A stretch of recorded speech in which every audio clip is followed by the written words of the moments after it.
Assalamu alaikum, 6 p.m. This is Radio Pakistan. The news read by Asma Hafiz. First, the headlines. Prime Minister has directed to ensure environmental protection during execution of development projects in big cities. Foreign Minister says Pakistan wants peace in the region and desires good relations with all its neighbors, including India. Pakistan Air Force fighter jets today carried out off-runway operations along motorways and highways to sustain high-tempo air operations. The nation today observes a day of mourning in reverence of victims of New Zealand shootings. In occupied Kashmir, Indian authorities have arrested over 700 resistance leaders and activists during massive crackdown operations in 2.5 months. Pakistan Cricket Board chairman, terming PSL 4 as a resilient event, says it has delivered all objectives. And now the news in detail. Prime Minister Imran Khan has emphasized on long-term planning to protect depleting green areas in Karachi and tackle issues being faced by residents of the city. He was chairing a review meeting in Islamabad today regarding progress on various development projects, including Green Line project being completed in Karachi under the federal government. The Prime Minister called for mayors to overcome the issue of growing population of Karachi and challenges like climate change in the city. He said in view of climate change, the issue of environment should be given utmost attention while completing all development projects in big cities like Karachi. Prime Minister Imran Khan says tribal people will see unprecedented development as the government plans to spend over 100 billion rupees annually for 10 years in tribal districts. In a tweet today, he said a 3-week consultative process on 10-year development plan for erstwhile Fata is being initiated.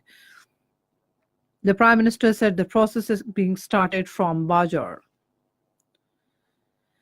Foreign Minister Shah Mahmood Qureshi says the advent of second phase of China-Pakistan Economic Corridor will usher in a new era of socio-economic development in Pakistan. Speaking at China Institute for International Strategic Studies in Beijing today, he said Pakistan and China are not only strong friends, but their relations are based on strategic partnership. Responding to Indian aggression in the aftermath of Pulwama incident, Shah Mahmood Qureshi said Pakistan demonstrated patience and restraint. He said Pakistan wants peace in the region and desires good relations with all its neighbors in South Asia, including India. He said we want resolution of all outstanding issues with India through dialogue. The government has convened a meeting of parliamentary parties on 28th of this month to hold consultation on implementation of a national action plan against terrorism. In this connection, Foreign Minister Shah Mahmood Qureshi has, on the advice of Prime Minister Imran Khan, dispatched a letter to the heads of parliamentary parties. He said the consultation is part of government's commitment to swift implementation of Pakistan's national strategy. World Bank says Pakistan's greatest asset is its young population of 208 million, which can be transformed into a demographic dividend that drives economic growth. In a new report launched in Islamabad today under the title of Pakistan at 100 Shaping the Future, the bank said Pakistan can boost its economic performance and thereby ensure a better future for its people when the country turns 100 years in 2047. Launching the report, World Bank Vice President for South Asia said Pakistan urgently needs to invest more and better in its people if they are to be richer, better educated, and healthier.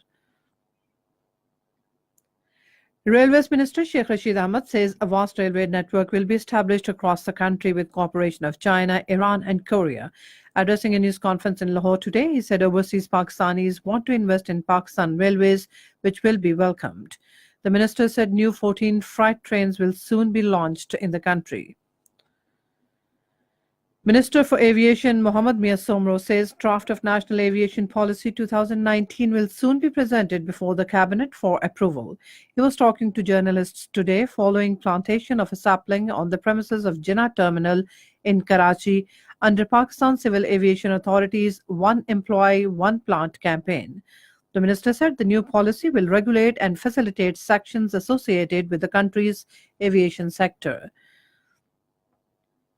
Fighter aircraft of Pakistan Air Force carried out off-runway operations by operating from multiple locations along different motorways and highways today. Minister for Communications Murad Saeed and senior civil and military officers witnessed the demonstration.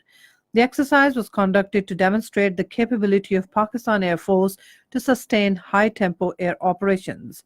After landing, the aircraft were refueled and rearmed. This is Radio Pakistan. The nation is observing a day of mourning today in reverence of the martyred and injured in New Zealand mass shootings on Friday last. The national flag is flying at half-mast across the country. The government has announced the step to express solidarity with the bereaved families in the gruesome terror incident that took place at two mosques in Christchurch. Turkey has urged the world community to stop using provocative language after recent terrorist attacks at two mosques in New Zealand. Talking to reporters along with Foreign Minister Mevlut Cavusoglu in Ankara, Vice President said terror and terrorists have no religion, no race, and no geography. New Zealand Prime Minister Jacinda Ardern has said that she would announce detailed gun law reforms within days after a lone gunman killed 50 people in mass shootings at two mosques in Christchurch. Addressing a press conference in Christchurch today, she said Cabinet is backing gun law changes in principle. Ms. Ardern was appearing alongside her coalition partner and Deputy Prime Minister Winston Peters, who has previously opposed changes. In occupied Kashmir, Indian authorities have arrested over 700 resistance and religious leaders and activists during massive crackdown operations over the past 2.5 months. Prominent among 21 of the detainees slapped with Black Law Public Safety Act include Muhammad Yasin Malik, Mushtaq Ahmad Wani, Ghulam Nabi Sumji, and teenage boy Aqib Gulzar. All these detainees were shifted to the jails outside the Kashmir Valley. Iranian President Hassan Rouhani has said the government will file a legal case in Iran against U.S. officials who imposed sanctions on the country. Iranian President, in a televised speech, said U.S. sanctions have created difficulties and a crime against humanity. One person was killed and several others injured after a man opened fire on a tram in the Dutch city of Utrecht. According to police, a square near a tram station has been cordoned off and emergency services are at the scene. 3 helicopters have also been dispatched. The gunman reportedly fled the scene by car. Georgian and NATO forces today launched joint military exercises as part of the ex-Soviet country's bid to win membership in the 29-nation alliance. 12-day drills are being held at Georgia-NATO Joint Training and Evaluation Center outside the capital, Tbilisi. The United States has warned North Korea not to resume its missile tests. The warning came after a senior North Korean official said Pyongyang is considering to suspend talks on denuclearization with the United States and resume its nuclear and missile tests.